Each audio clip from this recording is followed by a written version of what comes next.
আজকাল মেয়েরা শ্বশুর শাশুড়ির সাথে একসাথে থাকতে চায় না, এ ব্যাপারে ইসলাম কি বলে? এক্ষেত্রে আমাদের উভয় পক্ষের বাড়াবাড়ি আছে, সীমা লঙ্ঘন আছে। যারা বৌমা আছেন তারা মনে রাখতে হবে, শ্বশুর শাশুড়ি তারা মা বাবার মতো, তারা বয়সে বড়, অতএব মেয়েরা তাদের শ্বশুর শাশুড়িকে সম্মান করবেন। ঠিক একই কথা ছেলেদের জন্য প্রযোজ্য, ছেলেরাও তাদের শ্বশুর শাশুড়ির প্রতি সম্মান করবেন।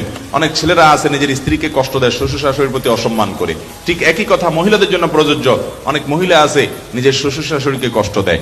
মনে রাখবেন, শ্বশুর শাশুড়িরা তারা আগের জেনারেশন, তারা আগের যুগের মানুষ, তাদের অনেক অযৌক্তিক কথা তারা বলতে পারে, অযৌক্তিক কাজ বলতে পারে, তারা আপনার মতো বুঝবে না, এত স্মার্ট হবে না। আপনি আবার যখন বৃদ্ধ হবেন, আপনার ছেলে মেয়েরা অনেক আপডেটেড হবে, তাদের কাছে আপনি এরকম খ্যাত খ্যাত টাইপ হবেন, এটা কিন্তু মাথায় রাখেন। তারা কিন্তু আপনার চাইতে অনেক স্মার্ট হবে, আপনার অনেক কিছু তাদের কাছে হাস্যকর মনে হবে, অযৌক্তিক মনে হবে। তাদের কাছে আপনি তখন কেমন আচরণ করেন, আশা করেন? তারা আপনাকে তুচ্ছ তাচ্ছিল্য করুক, ছোট করুক, হেয় করুক, ঠাট্টা করুক, বিদ্রুপ করুক, হাসাহাসি করুক, এটা কোনো মা বাপ চাইবে?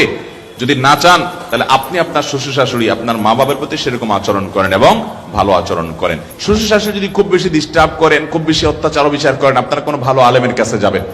নিজে নিজে ডিসিশন না নিয়ে পুরো অবস্থার বিবরণ করে ওই আলেম যদি আপনাকে পারমিট করেন যে হ্যাঁ, এই অবস্থায় আপনি আপনার দিন রক্ষার জন্য আপনি আলাদা হতে পারেন, তারপরে আপনি শ্বশুর শাশুড়ির প্রতি আন্তরিকতা থাকবে, তাদের কাছে যাওয়া আসা করবেন, নিজের ছেলে মেয়েগুলোকে নিয়ে যাবেন আদর করার জন্য, তাদেরকে নিয়ে আসবেন, যেভাবে হোক তাদের সাথে সম্পর্ক আপনাকে রাখতেই হবে। আপনার স্বামী শ্বশুর শাশুড়ির সেবা করা আপনার উপরে সরাসরি ফরজ না, কিন্তু এটা আপনার নৈতিক দায়িত্ব যে স্বামী আপনার ভালোর জন্য এত কিছু করছেন, আপনার জন্য এত কষ্ট করছেন, আপনার সন্তানদের জন্য, আপনার জন্য, সংসারের জন্য, সবার জন্য। এবং মনে রাখবেন, আজকে আপনি বউ, একসময় শাশুড়ি হবেন, আজকে আপনি ছেলে, একসময় শ্বশুর হবেন।